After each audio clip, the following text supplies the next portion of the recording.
Assalamualaikum dan salam sejahtera. Selamat datang ke forum yang bertajuk Saya Anak Malaysia. Saya selaku moderator pada hari ini akan mengendalikan forum kita pada hari ini. Sebelum memulakan forum kita, izinkan saya memperkenalkan ahli-ahli panel kita yang cantik bagaikan bidadari. Ahli panel pertama kita, Saudari Amrina. Bagaimana keadaan Saudari Amrina? Alhamdulillah, saya berasa sangat sihat hari ini. Ahli panel kedua kita pula, Saudari Hana. Bagaimana keadaan Saudari Hana? Terima kasih. Alhamdulillah saya sihat pada hari ini. Bagaimana pula dengan keadaan saudari? Alhamdulillah, saya juga sihat pada hari ini.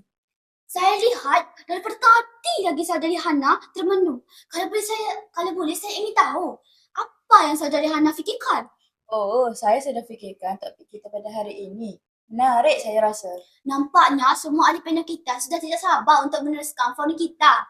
Mari kita mulakan forum kita dengan soalan pertama kepada ahli panel pertama kita, Saudari Amrina. Pada pendapat Saudari Amrina, apakah maksud saya anak Malaysia? Terima kasih saudara moderator.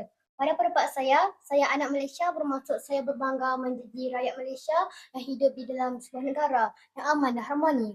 Walaupun rakyat Malaysia terdiri daripada berbagai kaum agama dan budaya, kita tetap hidup bersama dalam keadaan saling menghormati. Kita harus bersyukur dan menghargai sebagai anak Malaysia. Okey, saya teruskan dengan soalan kedua kita pula kepada ahli panel kedua kita pula. Apakah keistimewaan Malaysia yang membuatkan kita berbangga menjadi anak Malaysia? Terima kasih saudari moderator. Antara keistimewaan Malaysia ialah pelbagaian kaum dan budaya. Kita dapat melihat masyarakat Melayu, Cina, India serta pelbagai kaum lain yang hidup bersama dengan aman.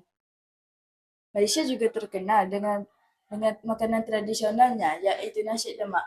Selain itu, Malaysia juga terkenal dengan tempat-tempat pelancongan yang menarik seperti KLCC, Zoo Negara dan Tunku Negara. Keunikan inilah yang menjadikan Malaysia sebuah negara yang istimewa. Menarik sekali pandangan tersebut. Baiklah, saya teruskan dengan soalan terakhir kita kepada ahli panel pertama kita. Pada pendapat saudari, apakah peranan generasi muda dalam mengekatkan keharmonian negara? Terima kasih saudara moderator. Generasi muda memainkan peranan yang amat penting dalam mengekalkan keharmonian negara. Kita perlu menghormati adat dan budaya kaum lain serta mengelakkan perselisihan faham. Selain itu, kita hendaklah mengamalkan sikap toleransi, bekerjasama dan membantu antara satu sama lain tanpa mengira bangsa atau agama. Bak kata pepatah, bersatu kita teguh, bercerai kita roboh. Dengan cara itu, kepada negara dapat terus dipelihara. Terima kasih atas pandangan semua ahli panel kita yang sangat menarik. Okey, sebelum mengakhiri forum kita, saya ingin meminta setiap ahli panel memberikan harapan masing-masing sebagai anak Malaysia. Saya berharap generasi muda menjadi rakyat yang berilmu, berakhlak mulia dan bertanggungjawab. Saya berharap Malaysia akan terus maju dan mampu bersaing dengan negara-negara lain di peringkat antarabangsa.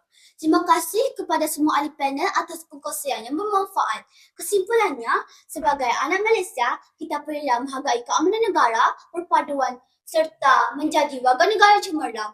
Dengan ini, kita dapat memastikan Malaysia terus maju dan disegani. Terima kasih dan Malaysia menjadi Malaysia sejahtera.